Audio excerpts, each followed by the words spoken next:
Hello hello.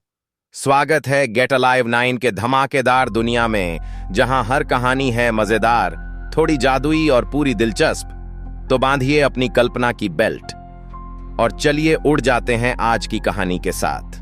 सर्दी के मौसम की रातें रामपुर गांव में हमेशा डरावनी होती थीं, पर आज की रात में कुछ अलग ही सनसनी थी।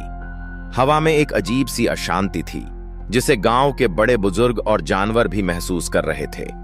चारों ओर हल्की धुंध फैली थी, जिससे जंगल के किनारे की झाड़ियां और पेड़ और भी रहस्यमय लग रहे थे। आज दिन भर गांव वालों में चर्चा थी कि पिछली शाम एक तेंदुआ जंगल के किनारे देखा गया।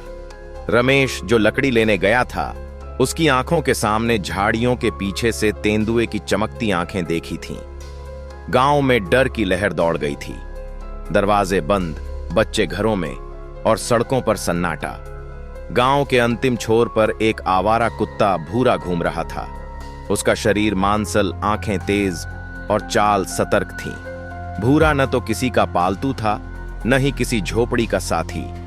उसकी पूरी दुनिया लकड़ियों के ढेर, गांव का कूड़ा और जिंदा रहने की चुनौती थी। सूरज ढलने के बाद गांव में डर और बेचैनी का माहौल तारी था। इंसान ही नहीं, जानवर भी चुप थे।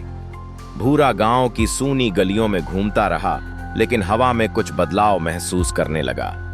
उसकी तेज सूंघने की शक्ति ने तेंदुए की हल्की गंध पकड़ ली थी। वह जानता था कि तेंदुआ अचानक हमला कर सकता है, इसलिए वह पीपल के पुराने पेड़ के पास पहुंचा।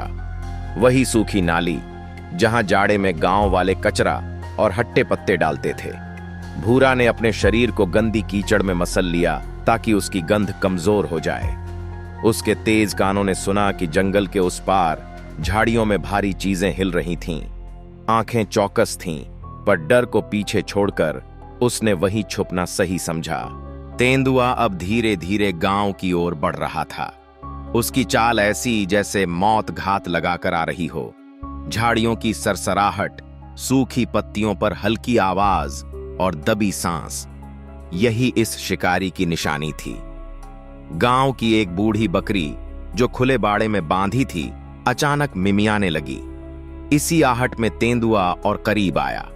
भूरा ने खतरे की आहट भांप ली और सोचने लगा, यदि कोई भी जानवर आवाज करेगा तो तेंदुआ उसकी ओर दौड़ेगा।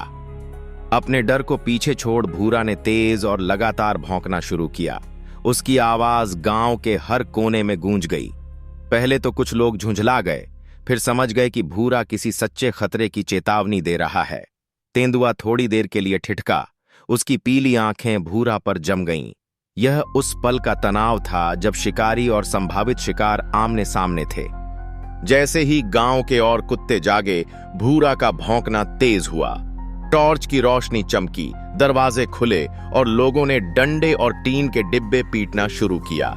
तेंदुआ एक पल के लिए पीछे हटा, लेकिन उसका शिकारी स्वभाव उसे रोक नहीं पाया।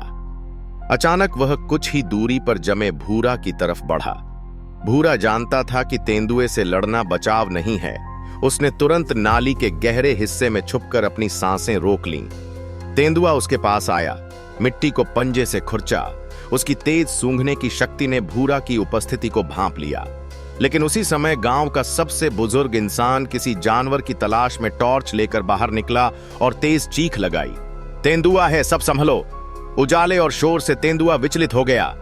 किनारे किनारे वह वापस झाड़ियों की तरफ भाग गया, लेकिन उसकी पीठ और पूंछ की झलक गांव के बच्चों को बहुत देर तक डराती रही।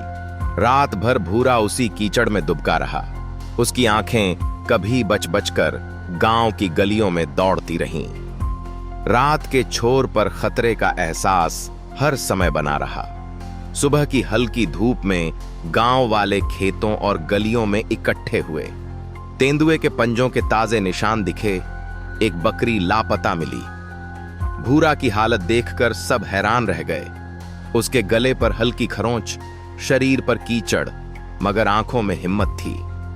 गांव के बच्चे, जो कल तक भूरा को भगाते थे, आज उसे रोटी और दूध देने लगे।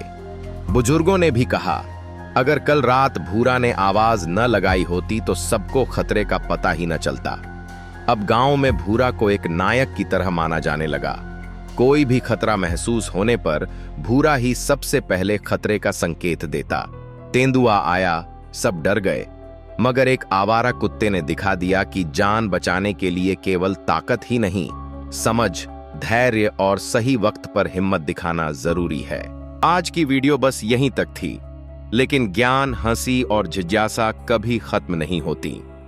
तो चलते हैं एक नई खोज की ओर, एक नई सोच की ओर। अगर आप साथ हैं तो हर वीडियो एक नई उड़ान है। सब्सक्राइब जरूर करना और कमेंट में बताओ अगली उड़ान कहां तक ले जाए आपको। कंटेंट नहीं, कनेक्शन बनाते हैं। हम हैं गेट अलाइव 9। मस्त रहिए।